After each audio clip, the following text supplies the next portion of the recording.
నేను మీ Bhargavi. Welcome back to our channel Bhargavi ముచ్చట్లు. నేను ఈరోజు మీకు హెన్నా పౌడర్ మిక్స్ చూపిపోతున్నాను హెయిర్కి. అంటే చాలామంది అడుగుతున్నారు, అక్క హెయిర్ కోసం ఏమైనా టిప్స్ చెప్పండి అని. నేను కూడా ఇది బాగా హెయిర్ ఫాల్ అయినప్పుడు ఎక్కువగా యూజ్ చేస్తుంటాను హెయిర్ స్ట్రాంగ్ అవ్వడానికి. సో హెన్నా మిక్స్ అయితే చూపిస్తాను నేను మీకు.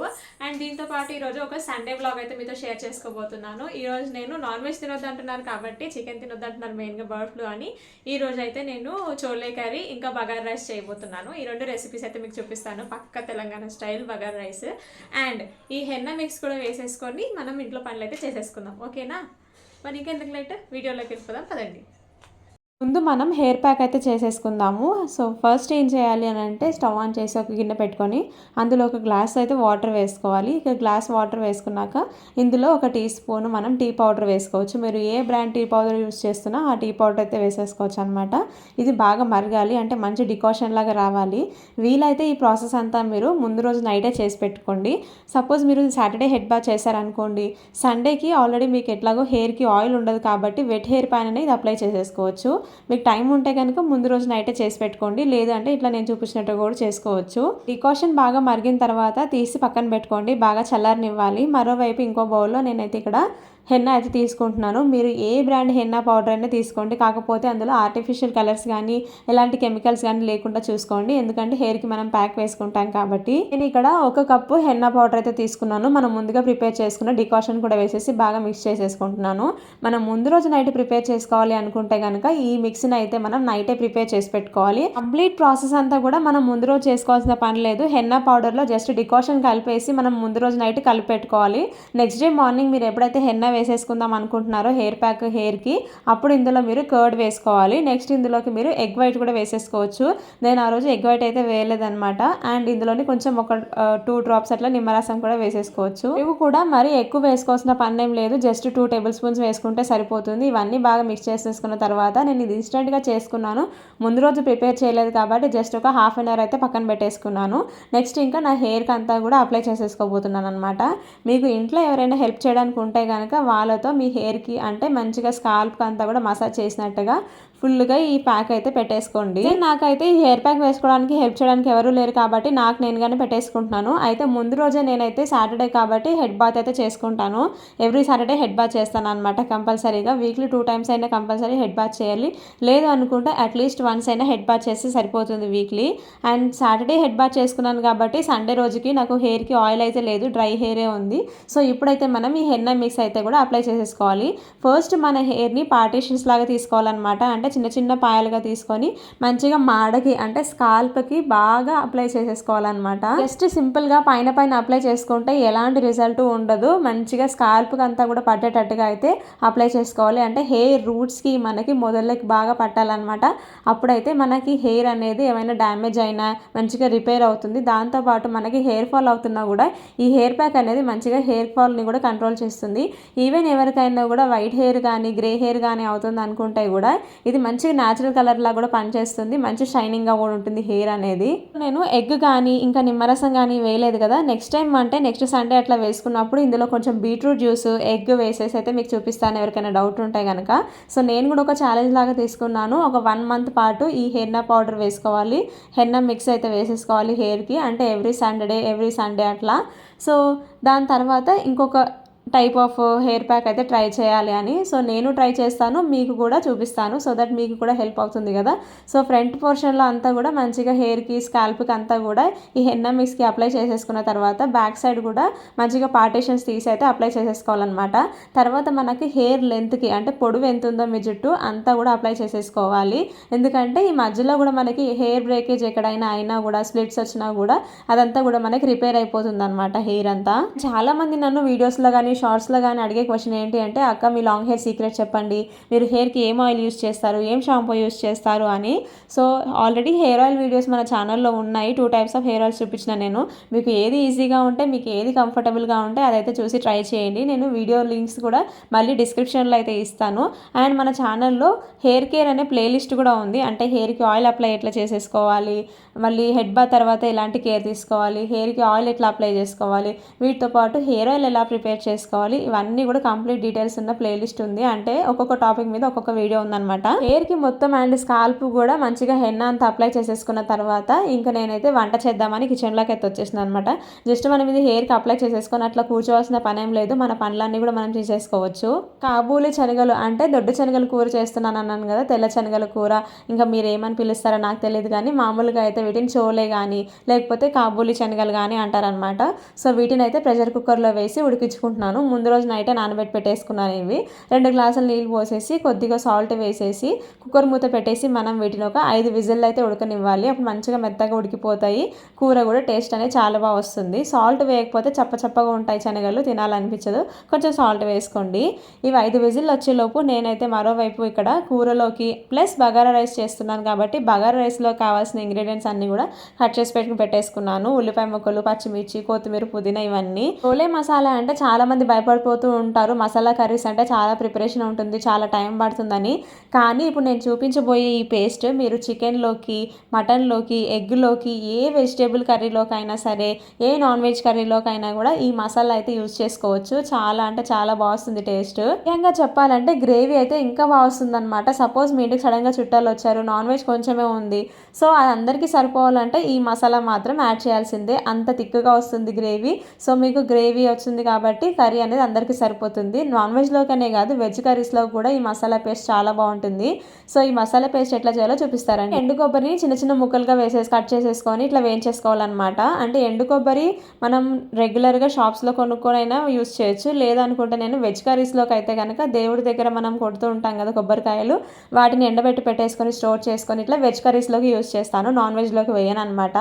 లేదు అనుకుంటే కనుక మామూలుగా మనం బయట కొనుక్కుంటాం కదా కొబ్బరి ముక్కలు, సో కొబ్బరి డైరెక్ట్గా కూడా వాటిని అయితే చిన్న ముక్కలు కట్ చేసుకొని 1 టీ స్పూన్ ఆయిల్ వేసి ఇట్లా మంచిగా లో ఫ్లేమ్లో మంచిగా గోల్డెన్ బ్రౌన్ కలర్ వచ్చేదాకా, లైట్గా బ్రౌన్ కలర్ వచ్చేదాకా ఫ్రై చేసేసుకొని పక్కన పెట్టేసుకోండి. నెక్స్ట్ ఇందులోనే ఉల్లిపాయలు కూడా వేసేసి అందులో కూడా ఒక టీ స్పూన్ ఆయిల్ వేసి మంచిగా ఫ్రై చేసి తీసి పక్కన పెట్టేసుకొని చల్లారిన తర్వాత కొన్ని వాటర్ వేసి మిక్సీ పట్టేసుకోవాలి.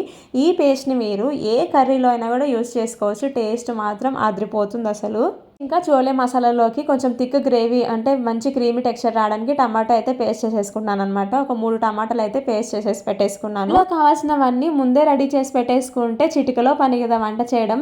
సో నేను కూడా అట్లే చేస్తానన్నమాట. ఎప్పుడైనా హెవీగా వంట చేయాలనుకున్నా, లేకపోతే చుట్టాలు వచ్చినా, లేదు అనుకుంటే ఏమైనా చిన్న ఫంక్షన్స్కి ఇంట్లోనే బయట క్యాటరింగ్కి ఇవ్వకుండా ఇంట్లోనే వంట చేయాలనుకున్నా కూడా ఎవరైనా నాకు హెల్ప్ చేస్తే, అంటే కూరగాయలు అవన్నీ కట్ చేసి ఇస్తే చూస్తుండగానే ఎంత వంట అయినా చేసిస్తానమాట. అస్సలు భయపడను. సో ఫస్ట్ అయితే నేను ఇక్కడ బగారా రైస్ అయితే ప్రిపేర్ చేస్తున్నాను. మొన్న ఇన్స్టాగ్రామ్లో చూసిన అబ్బాయి ఎవరు అసలు బగారా రైస్ అంటే మెయిన్గా తెలంగాణ అని ట్యాగ్ చేసిర్రు. తెలంగాణ బగారా రైస్ అని చెప్పేసి అని అందులో ఏవేవో మసాలాలు వేసిర్రు. ధనియాలంట, గసగసాలంట, టమాటా అంటే, ఇంకా కొబ్బరి అంట, ఏమేమో పేస్ట్ అన్ని వేసేసి మొత్తానికి పక్కా తెలంగాణ స్టైల్ బగారా రైస్ అని పేరు పెట్టిర్రు అనమాట. అసలు ఇట్లా కూడా చేస్తారా బగారా రైస్ అనిపించింది. అదంతా ఓనిలే కానీ మీకు మాత్రం నేర్పిస్తాను పక్కా తెలంగాణ స్టైల్లో బగారా రైస్ ఎట్లా చేస్తామో. ఫస్ట్ అయితే ఆయిల్ వేసేసుకోవాలి. 2 టేబుల్ స్పూన్ ఆయిల్ వేసుకున్న తర్వాత షాజీరా, చెక్క, ఇలాచి, లవంగం, మరాఠీ మొగ్గ, బండ పువ్వు ఇవన్నీ కూడా వేసేసుకొని బాగా వేగిన తర్వాత పచ్చిమిర్చి, ఉల్లిపాయ ముక్కలు వేసుకోవాలి. ఇవి కూడా బాగా వేగి లైట్ గోల్డెన్ బ్రౌన్లో కలర్ వచ్చిన తర్వాత అల్లం వెల్లుల్లి పేస్ట్, నెక్స్ట్ వచ్చేసి పుదీనా వేసుకోవాలన్నమాట. బగారా రైస్కి ఫ్లేవర్ అంతా కూడా ఈ పుదీనాలోనే ఉంటుంది. అండ్ పచ్చిమిర్చి కూడా 1-2 వేసి సరిపోదు, మినిమం ఒక 4-5 పచ్చిమిర్చి వేయాలన్నమాట. ఇవన్నీ బాగా వేగిన తర్వాత మంచిగా ఇందులోనే మనము 1 గ్లాస్కి 2 గ్లాసులు చొప్పున నీళ్ళు అయితే వేసుకోవాలి. బగారా రైస్కి మనం బాస్మతి రైస్ కంటే కూడా నార్మల్ సోనా మసూరి రైస్ అయితేనే చాలా బాగుంటుంది. చాలా మంది బాస్మతి రైస్ యూస్ చేస్తారు. బాస్మతి రైస్తో బగారా రైస్ ఫ్లేవర్ అసలు తెలియదు అనమాట. బాస్మతి రైస్ అంటే బిర్యానీకే చాలా బాగుంటుంది. మెయిన్గా బగారా రైస్ అంటే ఈ సోనా మసూరి రైస్కి అయితేనే చాలా బాగుంటుంది అనమాట. సో మీరు ఎప్పుడైనా ఇప్పటిదాకా బగారా రైస్ ట్రై చేయకపోతే వెంటనే ఒకసారి ట్రై చేసి చూడండి, చాలా బాగుంటుంది. సో 1-2 నీళ్ళు పోసిన తర్వాత, అంటే 1 గ్లాసు బియ్యానికి 2 గ్లాసులు నీళ్ళు పోసుకోవాలన్నమాట. నేను 2 గ్లాసులు బియ్యం తీసుకున్నాను కాబట్టి 4 గ్లాసుల నీళ్ళు పోసుకొని అండ్ ఇందులోకి రుచికి సరిపడా సాల్ట్ కూడా వేసేసుకొని, అంటే 1 టీ స్పూన్ అనుకోండి. సో సాల్ట్ కూడా వేసేసుకొని నీళ్ళు బాగా మరిగిన తర్వాత బియ్యాన్ని కూడా వేసేసి ఒకసారి కలిపేసి మీడియం ఫ్లేమ్లో ఒక 5 మినిట్స్ అయితే ఉడికించుకోవాలన్నమాట. అది ఉడికేలోపు మనం ఇక్కడ కర్రీ అయితే ప్రిపేర్ చేసుకుందామని పక్కన పెట్టేసుకున్నాను. ఆల్మోస్ట్ మనకి బగారా రైస్ అనేది ఫినిష్ అయింది, ఆల్మోస్ట్ కుక్ అయిపోయింది అనమాట. లో ఫ్లేమ్లో ఇంకో 5 మినిట్స్ ఉడికించుకుంటే బగారా రైస్ కంప్లీట్ అయిపోతుంది. ఈ లోపు కర్రీ చేద్దామని చెప్పేసి అని నేను ఇక్కడ ఈ మట్టి పాత్ర అయితే పెట్టుకున్నాను. మట్టి పాత్రలు వాడేటప్పుడు మాత్రం ఖచ్చితంగా కేర్ తీసుకోవాలి. మనం మిగతా గిన్నెలు స్టవ్ మీద పెట్టేసి స్టవ్ ఆన్ చేసి మర్చిపోతే మాడిపోతాయి కదా, అట్లా అయితే మాత్రం ఈ మట్టి కుండలు అయితే మాత్రం పేలిపోతాయి, అంటే పగిలిపోతాయి అనమాట. సో అట్లా అవ్వకుండా ఉండాలంటే కొంచెం కేర్ఫుల్గా హ్యాండిల్ చేయాలి వీటిని. సో చోలే మసాలా కర్రీ కోసం ముందైతే ఇట్లా ప్యాన్ పెట్టేసుకొని అందులో ఆయిల్ వేసుకొని షాజీరా చెక్క ఇలాచి లవంగం వేసేసుకున్నాను.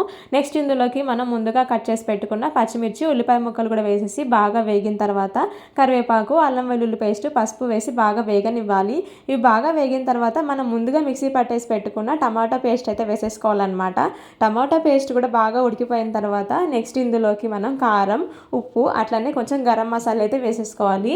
గరం మసాలా అయితే నేను ఇంట్లోనే ప్రిపేర్ చేసుకుంటాను. ఫుల్ వీడియోలో నెక్స్ట్ టైం ఎప్పుడన్నా చూపిస్తాను ఈ గరం మసాలా ఇంట్లోనే ఎట్లా చేసుకోవాలో. బయట నుంచి కొని తెచ్చుకునే గరం మసాలా కంటే మనం ఇంట్లో ప్రిపేర్ చేసుకునే గరం మసాలా చాలా బాగుంటుంది. మెయిన్గా నాన్ వెజ్ కర్రీస్లోకి అయితే నీసు వాసన రాకుండా ఉంటుంది అనమాట. మంచి ఫ్లేవర్ వస్తుంది టేస్ట్కి. సో ఉప్పు కారం ఇవన్నీ వేసేసుకొని బాగా ఉడికిన తర్వాత నెక్స్ట్ ఇందులోకి మనం ముందుగా మిక్సీ పట్టేసి పెట్టుకున్న కొబ్బరి ఆనియన్ పేస్ట్ అయితే వేసేసుకున్నాను అనమాట. చూస్తున్నారు కదా గ్రేవీ ఎంత బాగా ఎంత తిక్కుగా వచ్చిందో. వెజ్ అండ్ నాన్ వెజ్లోకి ఎందులోకి వేసుకున్న ఈ గ్రేవీ అనేది చాలా బాగా వస్తుంది అనమాట. సో ఈ గ్రేవీ కూడా ఒకసారి మంచిగా ఉడికిపోయిన తర్వాత ఆయిల్ ఇట్లా పైన సపరేట్ అయిపోతుంది. ఇందులోకి మనం ముందుగా ఉడికించి పెట్టుకున్న చనా అయితే వేసేసుకోవాలి, అంటే కాబూలి చనా అంటాం కదా. సో దొడ్డు శనగలన్నా తెల్ల శనగలన్నా ఇవే. సో వీటిని మంచిగా ఒక 5 విజిల్స్ అయితే ఉడికించి పెట్టుకున్నాను కదా, వీటిని అయితే కూడా ఇందులో వేసేసుకుంటున్నాను. మీకు గ్రేవీ కావాలి అనుకుంటే మనం శనగలు ఉడికించుకున్న వాటర్ వేసేసుకోవాలి. గ్రేవీ వద్దు అనుకుంటే కనుక నీళ్లు పారబోసుకోవచ్చు. గ్రేవీ ఉంటే బాగుంటుందని చెప్పేసి అని నేను ఇట్లా శనగలు ఉడికించిన నీళ్ళు అయితే పోసేసుకున్నాను. మనకి ఇంకా గ్రేవీ కావాలనుకుంటే పైనుంచి ఇంకొన్ని వాటర్ కూడా వేసేసుకోవచ్చు.